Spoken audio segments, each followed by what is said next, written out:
One of our most popular ride vehicles at AusArmour Fest has been having some engine trouble lately, but luckily our master mechanic Steve is here to save the day. This week we watch him as he services the M36 Jackson. Hi, I'm Kurt from AusArmour and welcome to Workshop Wednesday. Steve started with us earlier this year. He's worked as an engine tuner on rally cars and is even the published author of the Subaru Performance Handbook. Now he's diving headfirst into the M36 Jackson tank destroyer and is preparing it for AusArmour Fest next year. But there are a few things about this vehicle that make it quite unique. This one had some sort of a history with the Yugoslav army. They probably ran out of spare parts and they did a conversion on it. It's had the Ford V8 taken out of it. It's got the Soviet era T54, T55 engine in it. It started to overheat and it tried to turn itself into an air-cooled engine, blew all the water out of the cooling system, so it was time to give it a bit of a birthday. Even though he doesn't have a lot of experience on tanks and armoured vehicles, the mechanical principles are all the same and he's taken to it like a duck to water. Just because it's a tank, it still has the standard sort of things that your car has, like fuel filters, oil filter, air filter and those sort of things that need to be renewed. I checked the parts listing for a T54 tank. Repco Auto Parts don't have a listing for it. So right, gotcha. I think we're going to have to wing it. People may be a bit unhappy with me using a adjustable wrench. So it's always an issue of what tools you take up on top of the hull of the tank, because no matter what you take up, you're always guaranteed that you need something else. So it's a long way down. And it's a long way down. So using tools that can be adjusted to suit multitude of tasks makes life a bit easier. Once you've climbed on and off the hull of the tank about 25 times in a row, Get pretty sick of it. it starts to get a bit exhausting.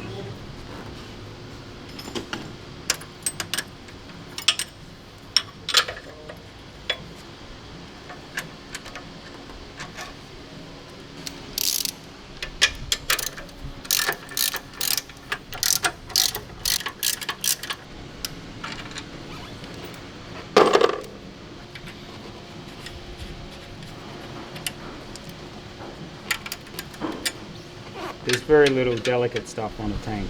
On a Russian tank engine, Well, anyway. especially something like this, yeah.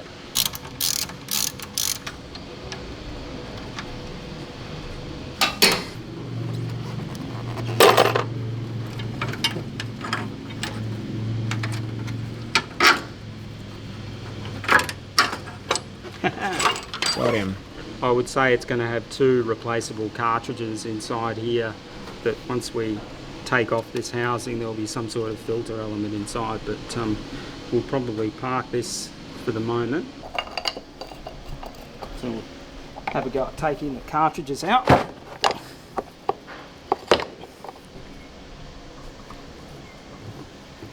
The main thing is looking for water. Right. This water and diesel fuel is a common issue with diesels, and especially a vehicle that doesn't get used much.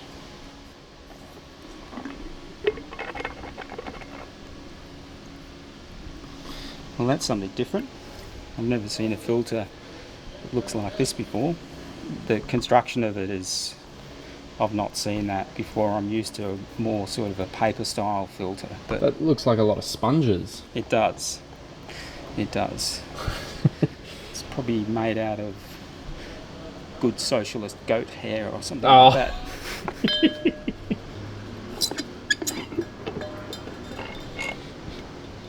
But it's probably a good time to change it because you can see that whatever the construction, it looks like it's a bunch of layers of material. So you can see that the filter is starting to fray. Do they still stock socialist goat hair Well, fuel filters? I'm sure it's probably an artisanal product that someone's making it somewhere. Yeah, okay. Yeah, it doesn't look particularly good. That's water, and it's a bit rusty, so it's been sitting in the bottom of the filter housing, so you can see it coming out. I mean, that's not unusual, and that's why the filters are designed the way they are, so that it traps the water in the bottom, because getting water into the diesel injection system is very bad news, so it's sort of doing its job. Okay, that's good. There's a lot of other gunk in the bottom of it too. Like rubbery sort of. Yeah. Yeah, okay, so the first filter's done its job and picked up the water.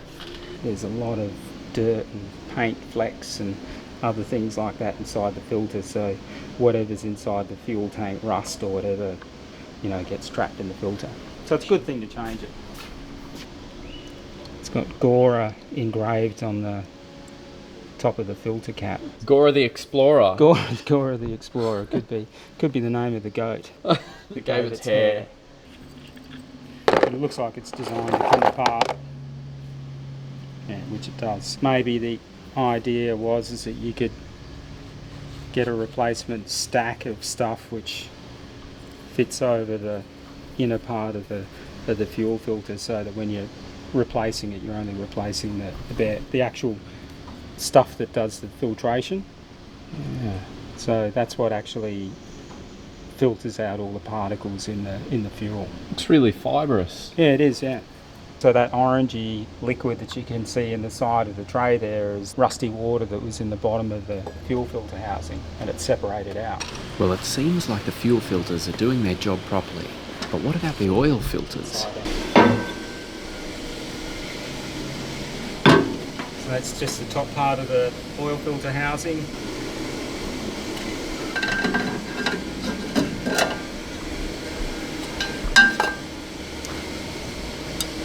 Ooh, okay. Should that be more oily? Naturally, the tank's been parked for quite a few days, so the oil will tend to sort of siphon back into the sump of the engine. So that's not necessarily a problem, but what I can see already is that there's quite a lot of metal particles in the filter, which is not always a good sign. And it looks like that there's two filters in there. This one's got quite a bit of metal on it. So if this was a car engine, a little car engine, I'd be pretty worried about it, but being a big tank engine, it may not necessarily be an issue. Got him. Bit bigger than the air filter in your Toyota Corolla. Yeah. So this one probably looks like it's a 40 or a 50 litre oil tank. Is that another filter? Yeah, so I just saw that. Quite unusual looking. So what it's designed to do is that when the engine's running, you've got high pressure oil spitting out of here, and it's spinning this assembly, and it centrifuges out all the heavier stuff before it goes through the other oil filters. Wow. So I'm not sure, I've never seen anything like this before. So there's two holes here opposite each other, and it looks like maybe you put some sort of tool in there to pull it apart.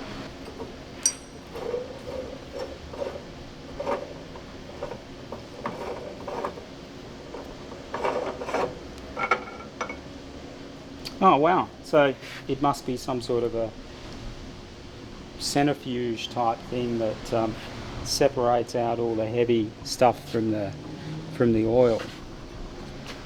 See all that sort of silvery stuff, that's all particles from the engine, but there doesn't seem to be anything too nasty in there. But there's a build up of the stuff around the outside of the filter housing, so I'm guessing that's what it is. There's some rubber gaskets and O-rings which we'll replace, but apart from that there's no elements that go in it, so that shouldn't pose an issue for us. Before we go any further, there's been some trouble with the fuel selector that we need to look at. There was a fairly significant fuel leak from the fuel tank selector. So following the sort of colour convention of the Soviet stuff, yellow is for diesel fuel. So I'm just going to take the fittings off, and then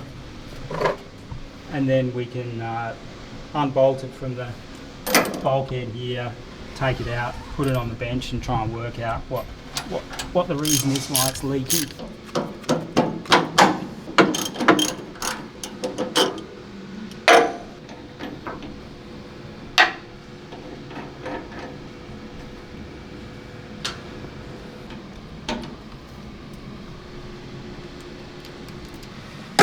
dive back inside the hole.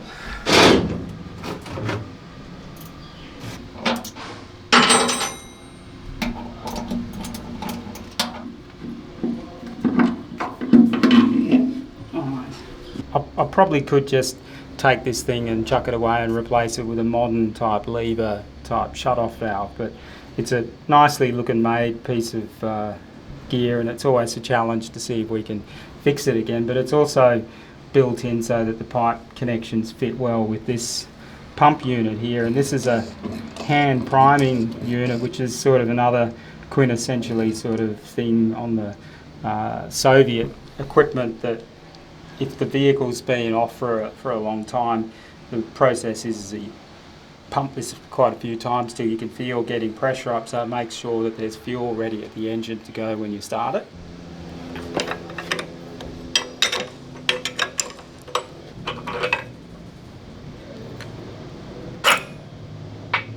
So you can see that fuel comes in through the top, and then depending on which position this is, where it actually feeds the fuel from.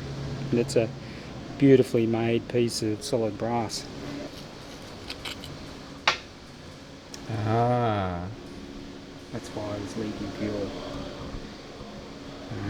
So it should be a relatively easy fix, whether it means we can get a nice big fat O-ring to sit in there, or maybe we can cut up a piece of rubber so that it will fit inside this housing here. But it'd be great if we can get this fixed up and use it again. Now on to the last major problem for the Jackson. All these Soviet style tanks, they have an electric oil priming pump. So the idea of this is that before you start the tank up, you push a button and it runs an electric pump which pressurizes oil in the engines. When we saw all the metal particles that were on those filters, I think it's really important that we try and fix it. And I haven't been able to find out where the wiring connection for the pump is. Oh, okay. So I've got to try and look for it, so a bit of detective work. There's a yellow wire with a green trace and a black wire, and I can see already that the black wire is bolted to the body of the engine, so that's the earth for it. So it's looking for a 24 volt supply up that yellow and green wire.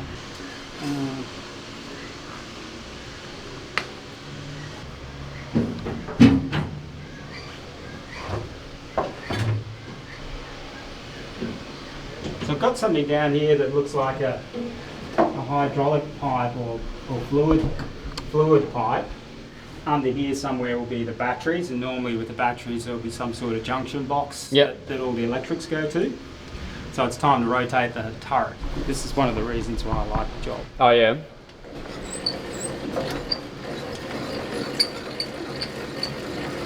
What about that? We do have to watch out for the driver's hatch, because that's open and you can't traverse the turret with the hatch open.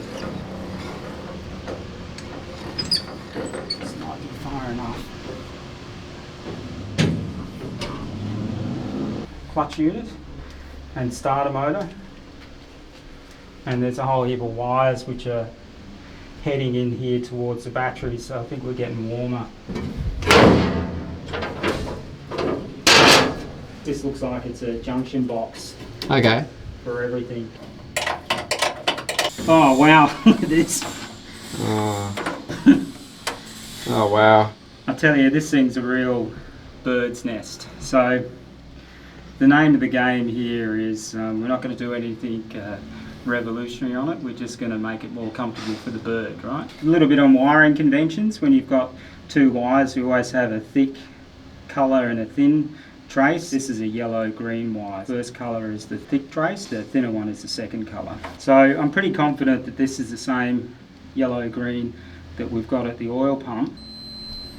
So that's showing about an ohm of resistance, 1 ohm, 0.9 of an ohm, which probably should be okay for an electric motor. Now we'll try and do a hot test. Alrighty, here we go.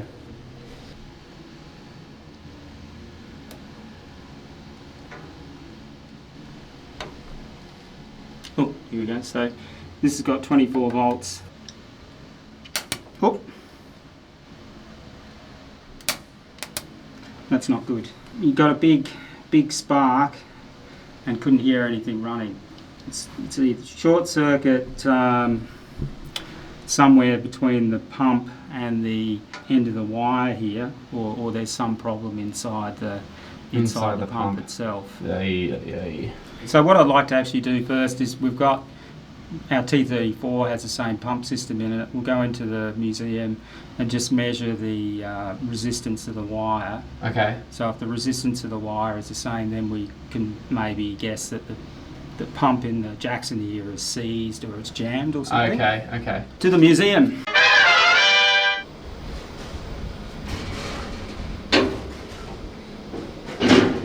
Turn on the main switch. Then you'd push the primer button and you'd watch the oil pressure gauge. Yep. Here it runs. And you can see how it's built up full oil pressure. Yeah.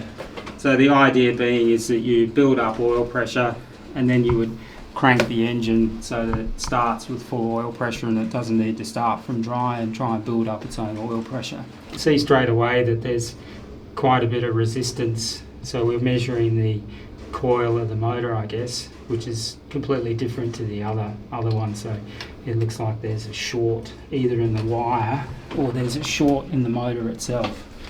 In the pump. So it's not looking good. After a day or two of being upside down in the engine bay, Steve got the oil pump out. He did it. Yeah. The head of the Gorgon.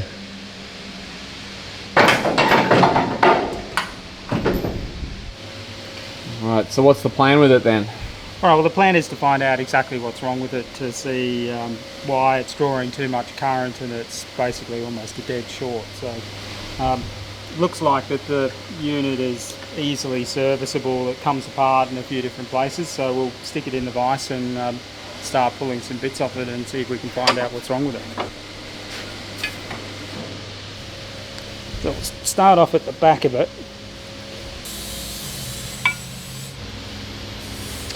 Yeah, so straight away you can see it's just caked with rust, which is the sort of low point of the pump. So at some point in time the pump has got full of water and it's just sat there and it's rusted its bearing out. So I think that's what the issue is with the pump, that it's just seized up.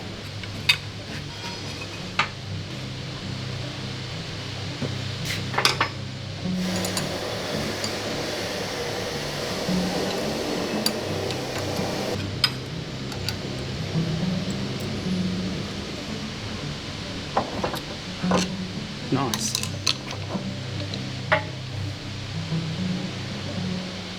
Yeah, okay, so what it looks like what I thought it would. So you've got two parts to it. You've got the electric motor part of it, which then is flanged to fit into the actual oil pump part of it. I can't turn that by hand, so again with the rust that's in here, I'm guessing that it's had the water in there and it's seized up. Any movement? Not yet, my fingers are a bit grimy. Oh, there it goes. It does move. Feels like it's got some tight spots in it. I'm going to split it apart between this joint here, this bolted joint here, so I'd expect that there'll be some gears inside here that turn. Just needed a little bit of persuasion. Encouragement. Oh, here we go. This is the moment. The reveal.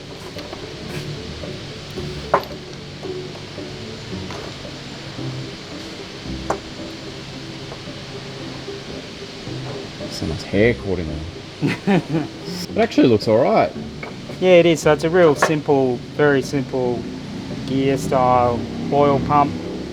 The rotation of the gears causes a low pressure on one side, which draws the oil in from the oil tank, and then it squirts it out under pressure, and that goes into the engine. So it's super simple, no corrosion. The housings are in good condition. I'll check it, of course, for cracks and things like that. Make sure it's flat. But yeah, this part of it's fine. It's no problem. So the problem is inside the electrical part of the motor. There's going to be quite a bit of work refurbishing and reassembling everything, but that's next Wednesday on your weekly tank restoration fix. So until then, I'm Kurt from AusArmour, and I'll see you on the next one. Whoa. Hi, I'm Kurt from AusArmour, and welcome to Workshop Wednesday. I can see you watching me.